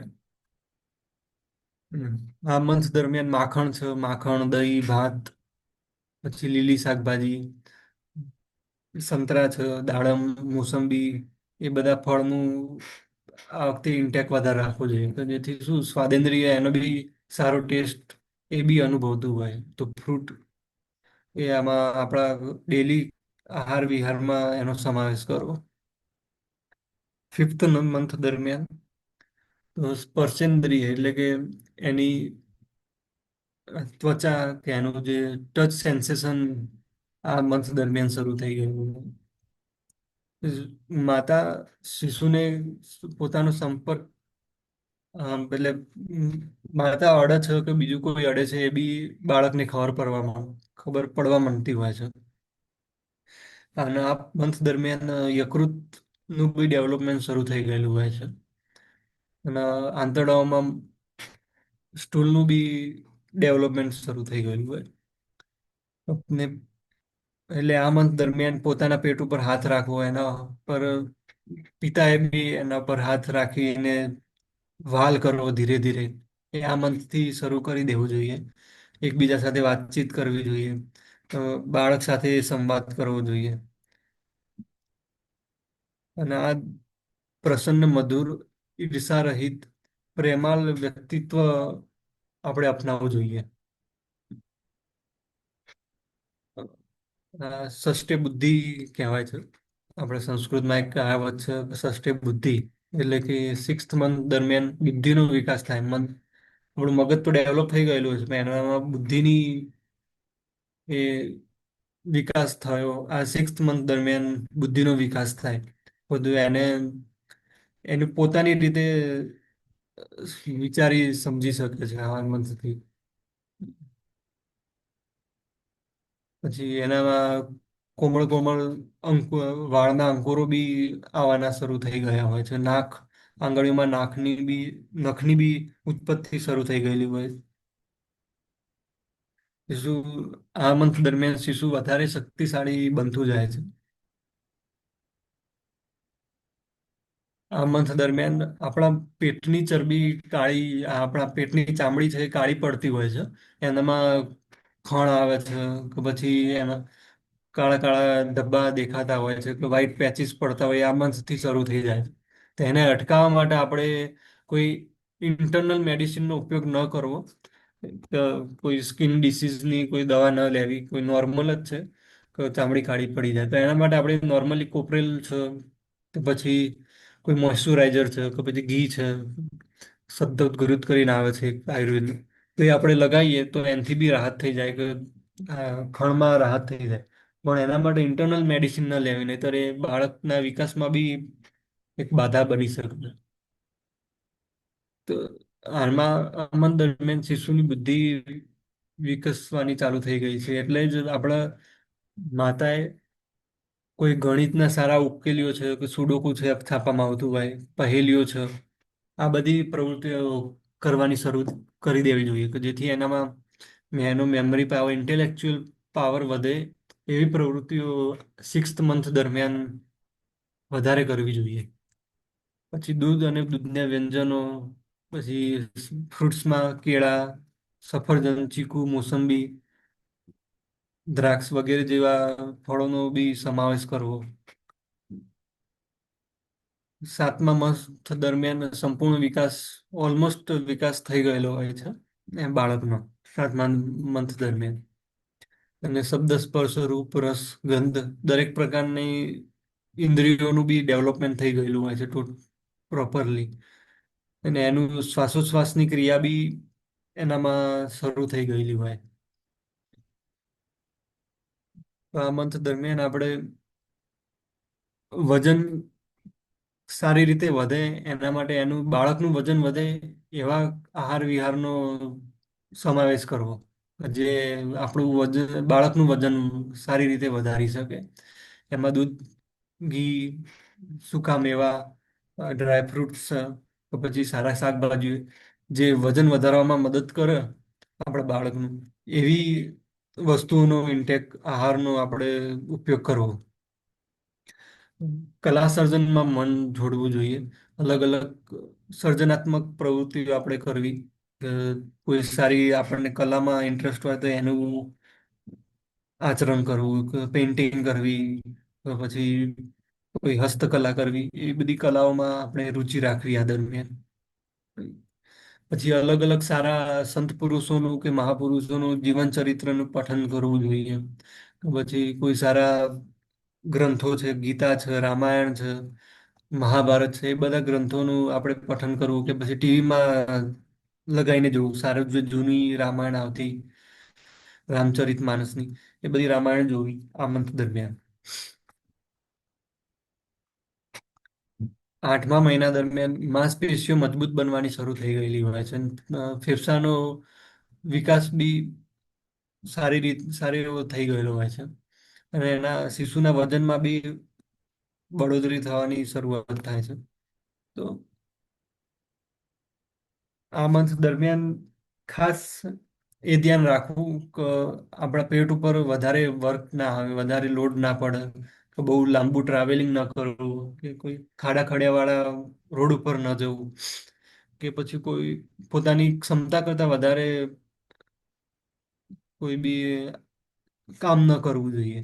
નહીંતર આ મંથ દરમિયાન પ્રીમેચ્યોર ડિલિવરી થવાના ચાન્સીસ રહેતા હોય છે. એટલે આ છેલ્લા 2 મંથ દરમિયાન એ ખાસ કાળજી રાખવી કે આપણે બહુ વર્કલોડ ના કરીએ. બાકી ઘરનું થોડું થોડું કામ તો કરતા જ રહેવું જોઈએ. જો આપણે આળસ કરશું તો પછી આપણું ઘર બી આળસ કરશે અને સિઝેરિયન તરફ જવું પડશે. તો થોડું થોડું ઘરનું કામ તો કરતા જ રહેવું. સાવ આળસ રહીને ઘરમાં સાવ આરામદાયક ના જીવવું, પણ બહુ હેવી બી ન કરવું ને બહુ આરામદાયક બી આપણે ના અપનાવવું જોઈએ. પછી આ મંથ દરમિયાન બાળકનું વજન વધે એટલે એના માતાના કમર ઉપર બી અ, લોડ પડે.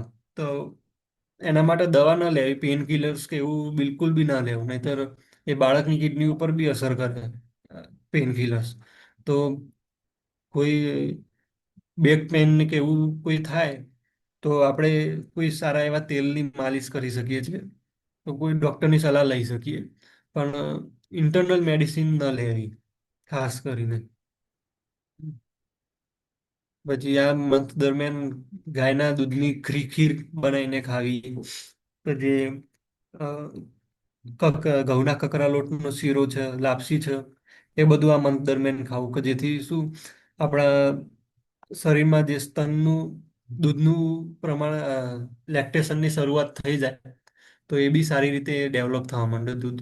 એટલે સારા એવા પૌષ્ટિક આહારનું ગ્રહણ કરવું જોઈએ. પછી ખાસ કરીને કબજિયાત કરે એવી વસ્તુઓ ન જ ખાવી. નહીંતર જો કબજિયાત કરશે તો વાયુ ઊંધો થશે. અને વાયુના લીધે એ બાળકની પોઝિશન બદલાઈ શકે છે. તો એમાં બી સિઝેરિયન તરફ જવું પડે. તો બાળકની પોઝિશન નોર્મલ રહે એના માટે વાયુકરક જે બી વસ્તુ વાયુકરક ઠંડુ કોઈ ખોરાક છે કે પછી આ બટાકા છે, રીંગણ છે, વટાણા, કાકડી, ગુવાર કે પછી કોબીજ, આ બધી જે વાયુ કરે એવી વસ્તુઓનો આહારમાં ન લેવી ખાસ આ 8 અને 9th મંથ દરમિયાન. અને પ્રસૂતિ આપણી નોર્મલ જ થશે એવી શ્રદ્ધા રાખવી. જો ના થાય સિઝેરિયન કરવું પડે તો બહુ ચિંતા ન કરવી, પણ આપણે અંદરથી પોઝિટિવિટી રાખવી જરૂરી છે. અને 9th મંથ દરમિયાન તો ઓલમોસ્ટ બાળક બહાર આવવાની જ સ્થિતિમાં હોય છે. સંપૂર્ણ વિકાસ થઈ ગયેલો હોય છે એનામાં. એટલે આ મંથ દરમિયાન ખાસ ખમીર વાળું ભોજન રાખવું, એટલે કે ખીચડી છે, ખીર, મગની દાળ, પછી એવા હળવા આહાર રાખવા જે પચવામાં ઈઝી હોય એવો ખોરાક લેવો જોઈએ. અને ડૉક્ટર સાથે સતત સંપર્કમાં રહેવું આ મંથ દરમિયાન, કારણ કે ડિલિવરી કોઈ બી સમયે થઈ શકે છે. તો ખાસ ડૉક્ટરનો સંપર્ક રાખવો. અનુભવી કોઈ મહિલા હોય, આપણી મધર ઇન લો હોય કે મધર હોય, એની જોડે રહેવું, એને સાથે રાખવી અને ભય અને ચિંતા ન રાખવી એ આ મંથ દરમિયાન ખૂબ જરૂરી છે. અને મેઇનલી વાયુ કરે એવી કોઈ વસ્તુ કે એવો કોઈ આહાર વિહાર ન રાખવો, નહીંતર આપણા બાળકની પોઝિશન બદલાઈ શકે. ના પ્રેગ્નન્સી વાઇઝ કેટલું વજન નોર્મલી હોવું જોઈએ એની ડિટેલ છે.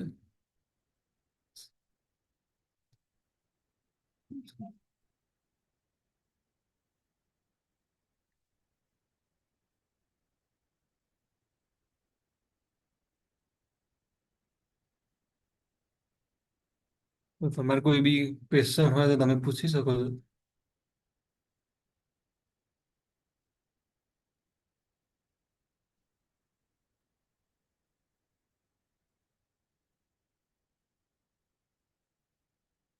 Yes.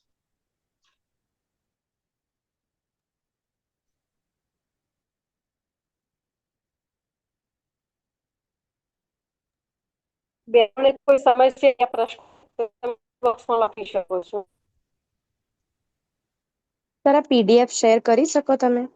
હા, હું સંગીતાબેનને આપી દઈશ, એટલે શેર કરી દેશે તમને ગ્રુપમાં. ઓકે. હા, thank you. Which fruit are advisable to eat? તો સિઝનલ જે બી ફ્રૂટ હોય, મોસ્ટલી જે પોષક તત્વો વાળા હોય, પપૈયું એક ખાસ ટાળવું જોઈએ. બાકી બધા ફ્રૂટ ખાઈ શકાય સિઝનલ, સિઝન વગર નહીં, સિઝનલ જે ફ્રૂટ આવતા હોય એ બધા. બાજરાનો રોટલો ખાઈ શકાય. હા, બાજરીનો રોટલો બી ખાઈ શકાય, પણ એમાં ઘી ચોપડેલું જોઈએ, કારણ કે બાજરીનો રોટલો બી વૃક્ષ કહેવાય. એ ડ્રાયનેસ વધારે. તો એમાં ઘીનું પૂરતું પ્રમાણ રાખીને ઘી સાથે ચોળીને જ પછી ખાઓ. બાજરો ખાવો હોય ને તો. પગમાં સોજા ચડતા હોય ને તો મેન તમારે જે કોઈ ગાયનેક હોય ને એને જ બતાવી જુઓ. તો એનું શું છે, હિમોગ્લોબિન ઘટ્યું હોય તો બી સોજા આવતા હોય. એના ઘણા ઘણા ઘણા બધા રીઝન હોઈ શકે છે. તો એકવાર આપણે ગાયનેકની સલાહ લઈ લેવી જરૂરી. પેટની કફ છે તો એના લિંક્સ પાંચમા છઠ્ઠા મહિનાથી ઓલમોસ્ટ ડેવલપ થઈ ગયા હોય છે. તો પાંચમા મહિનાથી લગભગ એની હલનચલન શરૂ થઈ જતી હોય છે મોસ્ટલી ચોથા પાંચમા મહિનાથી. There is craze of foreign fruit like kiwi, dragon fruit, oranges. આ બધા જે આપણા દેશમાં જે ઉગતા હોય, આપણા જે એરિયામાં રહેતા હોય એની આજુબાજુ જે ફ્રૂટ ઉગતા હોય ને એનો જ લેવો. આ બધા આપણા ડ્રેગન ફ્રૂટ છે, કીવી, એ આપણા માટે નથી બને, તો એનો ઉપયોગ ન કરવો. આપણા જે દેશી ફ્રૂટ છે, સંતરા છે, દ્રાક્ષ છે, એ બધાનો ઉપયોગ કરીએ તો વધારે સારું. ડ્રેગન ફ્રૂટ એનો કોઈ લાભ નથી ટૂંકમાં, એ ખાલી સ્વાદ માટે જ છે. 8 અને 9th મંથમાં કઈ એક્ટિવિટી કરી શકાય જે ગર્ભ માટે સારી કહેવાય? તો 8th અને 9th મંથ માટે સારા પુસ્તકો વાંચવા, સારી આપણે ટીવીમાં મહાભારત કે રામાયણ જૂની જે આવતી હોય એ બધું જોઈ શકીએ છીએ. કારણ કે ટોટલી વિકાસ થઈ ગયો હોય છે, તો એ બધી એક્ટિવિટી કરી શકીએ. કોઈ સારી જગ્યાએ, કુદરતી જગ્યાએ ફરવા જઈ શકીએ, મતલબ આજુબાજુની નજીકમાં હોય તો ત્યાં બેસી શકીએ, બગીચામાં જઈને બેસી શકીએ, તો એ બધું કરી શકાય. હિમોગ્લોબિન વધારવા માટે શું લેવું જોઈએ? તો હિમોગ્લોબિન વધારવા બીટ છે, પછી ખજૂર, સૌથી સારામાં સારી ખજૂર, અખરોટ, બીટ, આ બધી વસ્તુઓ હિમોગ્લોબિન વધારે, તો એનો ઇન્ટેક રાખવો. હિમોગ્લોબિન વધારે ખજૂર બેસ્ટ, ખજૂર સારામાં સારી, અને ગરમ બી ના પડે ખજૂર. આ માટે અલગ સેશન આવે છે કે બધા માટે?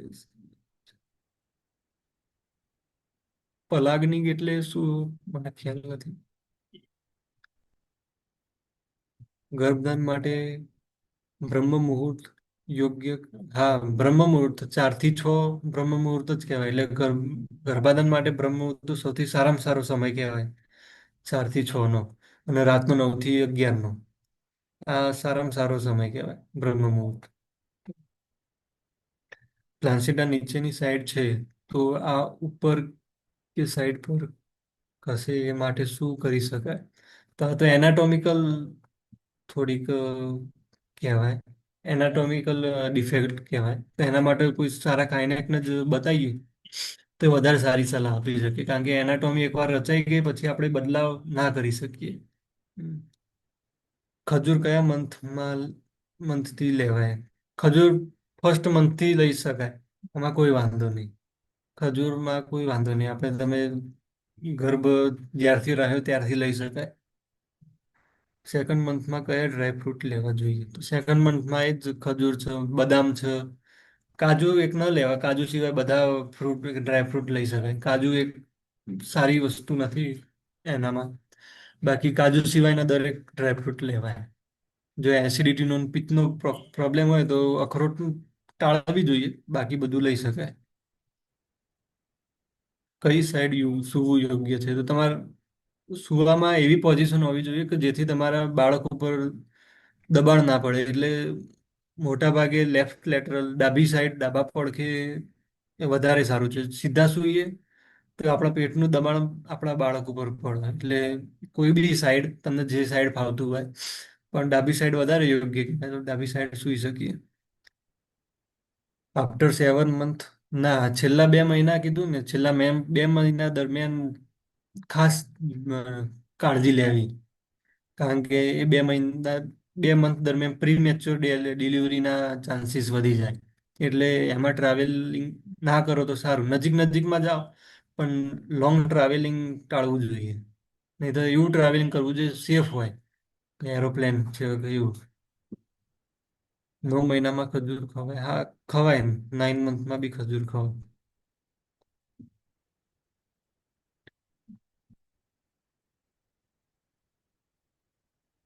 ડ્રાયફ્રૂટ પલાળીને હા, બદામ છો, એ બદામ પલાળીને એની ઉપરનું જે પડ છે એ નિખાળીને ખાઓ તો વધારે સારું. બાકી ખજૂરને ડાયરેક્ટ ખાઈ શકાય. પલાળીને, જો તમને પચવામાં અઘરા પડતા હોય તો પલાળીને ખાઓ તો વધારે સારું.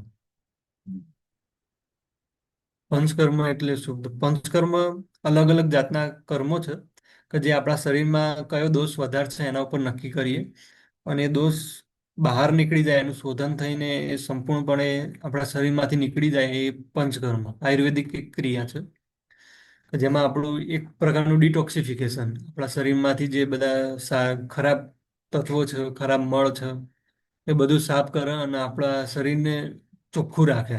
એ પંચકર્મ એના માટે હોય છે. તો એક ક્વોલિટી સારી કેવી રીતે કરવી?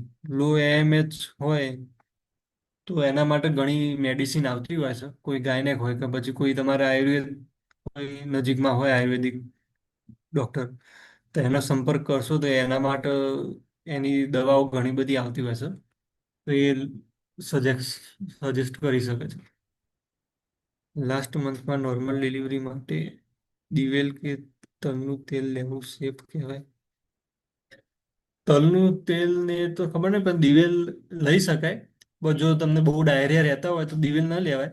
બાકી દિવેલ લેવાય, દિવેલથી કોઈ વાંધો ના આવે. હમ. પણ માપનું લેવું, કોઈ ડૉક્ટરની સલાહથી જ લેવું દિવેલ. નહીતર પછી હરડે છે એવું બધું લઈ શકાય, માઇલ્ડ લેક્ઝેટિવ જે ડ્રગ્સ કહેવાય, હરડે ને બધું. તો એવું બધું વધારે સારું દિવેલ કરતાં બી. 8 મંથમાં બેબીને હિચકી આવે, આવી બી શકે છે. તો તમે કદાચ તમારા આહાર વિહારમાં એવું કોઈ થયું હોય તો હિચકી આવી શકે બેબીને બી, કારણ કે બેબીનો સંપૂર્ણ વિકાસ થઈ ગયો હોય. Very useful information. Stretch mark ના પડે એ માટે કોઈ ઓઇલ પી શકાય? તો એના માટે બેસ્ટ કોકોનટ ઓઇલ છે સ્ટ્રેચ માર્ક માટે. અને પછી એક સદ્ધત ગ્રોથ કરીને આવતું હોય છે આયુર્વેદમાં, એ બહુ ફાયદાકારક છે. નહીતર કોકોનટ ઓઇલ તો બેસ્ટ છે જ એના માટે.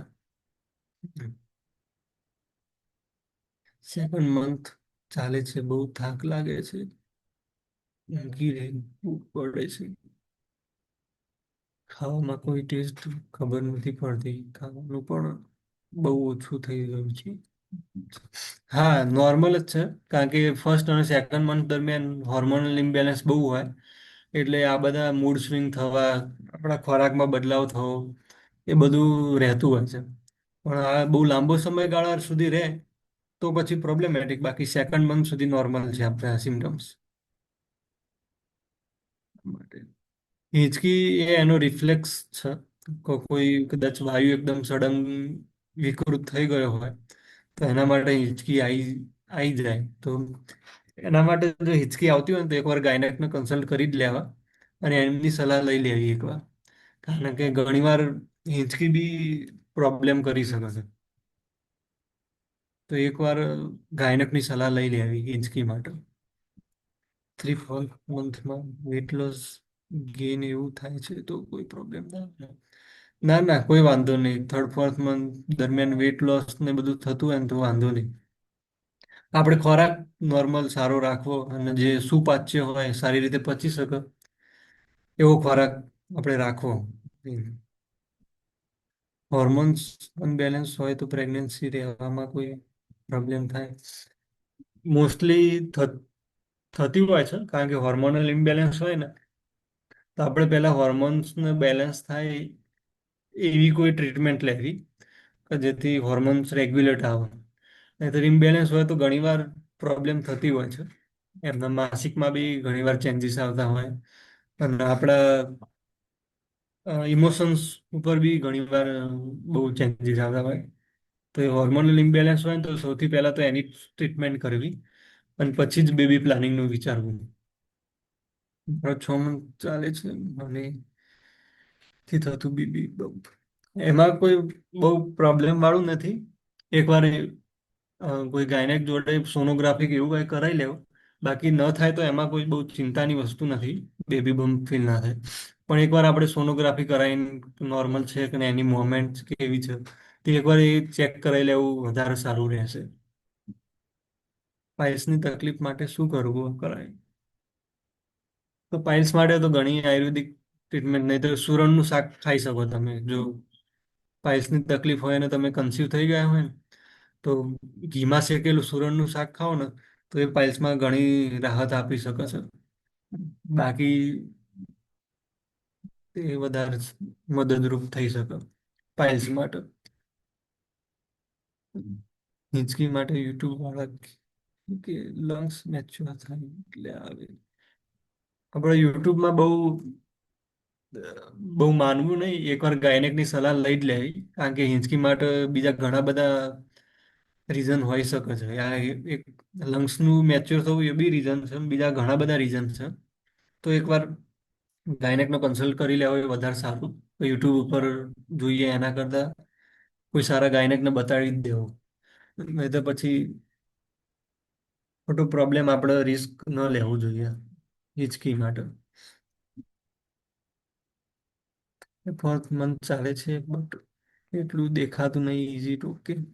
હા, એમાં ઓકે જ છે, એમાં કોઈ વાંધો નહીં. 4th મંથ દરમિયાન એટલું બધું બમ્પ ના દેખાતું હોય, પણ પૌષ્ટિક આહાર લેવો અને રેગ્યુલર સોનોગ્રાફી છે કે ચેકઅપ છે એ બધું કરાવતા રહેવું એકવાર. એવું નહીં કે એકવાર આપણે ગાયનેકને બતાવ્યું, કન્સીવ થઈ ગયા, એમ પછી છેલ્લે ડિલિવરી વખતે આપણે ગાયનેકની મુલાકાત અમુક મંથ દરમિયાન લેતા રહેવું જોઈએ.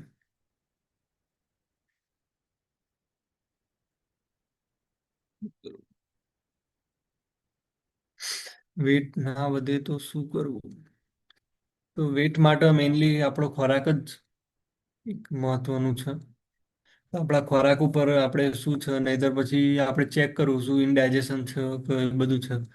તો એના માટે વેટનું કોઈ આજુબાજુમાં સારા ડૉક્ટર હોય તો એને બતાવવું અને એની સલાહ પ્રમાણે એની તમને ચેક કરે, એ જે સલાહ આપે એ પ્રમાણે આપણે આગળ વધવું કે જેથી વેટ વધી શકે. નહીંતર મેં કીધું દૂધની બનાવટ છે, પછી ઘી છે, આપણે શીરો છે, માખણ છે, આ બધું વેટ વધારવામાં મદદ કરે. તો બી એકવાર બતાવી દેવું વધારે સારું. હોર્મોન્સ અનબેલેન્સ તો શું કરવાનું? તો હોર્મોન્સ માટે આયુર્વેદમાં ઘણી બધી એવી ટ્રીટમેન્ટ છે કે જે આપણા હોર્મોન્સને રેગ્યુલેટ લાવે અને આપણા ગર્ભાશયને પ્રોપર બ્લડ સપ્લાય આપે.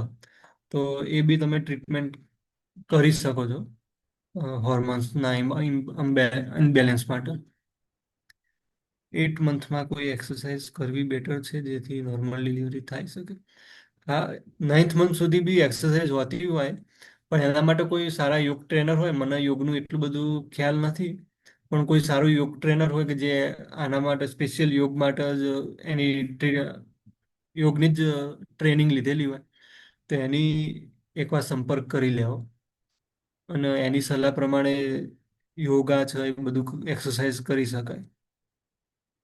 7, 8 એન્ડ 9th મંથમાં બેબી મુવમેન્ટ કેટલી હોવી જોઈએ પર ડે? તો કહેવું અઘરું છે, પણ લગભગ એ જાગતું હોય ત્યારે મોમેન્ટ કરતું જ હોય, એટલે દિવસમાં 1-2 વાર તો ખરા જ, 1-2 વાર તો મોમેન્ટ કરતું હોય 8th મંથ દરમિયાન. 7, 8માં 1-2 વાર મોમેન્ટ તો કરતું જ હોય.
ખૂબ ખૂબ ધન્યવાદ છે ડોક્ટર સૌમ્યભાઈ પટેલ નો. ખૂબ જ સુંદર રીતે એક એક નાની નાની માહિતી એમના દ્વારા દરેક ગર્ભવતી માતાઓ માટે હતી. અને હું આશા રાખું છું કે દરેકે પોતાની ડાયરીની અંદર નોટ કરી હશે.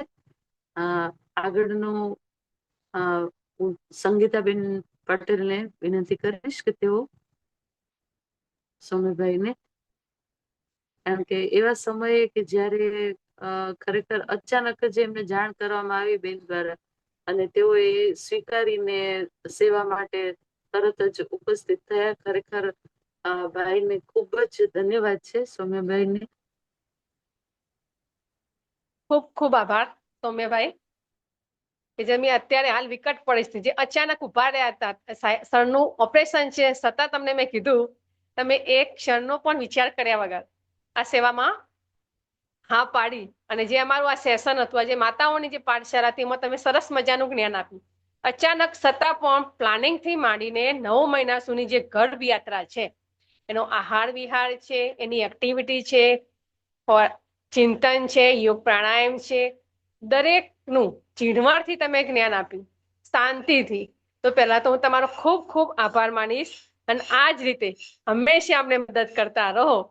અને ગુરુદેવ તમારા આ ક્ષેત્રમાં જે આ ગર્ભ સંસ્કાર અને પંચકર્મનું તમે કરી રહ્યા છો આયુર્વેદિક રીતે, એમાં પણ તમે ખૂબ જ આગળ વધો એવી અમારી બધાની શુભેચ્છાઓ છે. હવે ફરીથી તમે અમે જ્યારે બોલાવીએ આપ પધારો. ખૂબ ખૂબ આભાર. ખૂબ ખૂબ આભાર.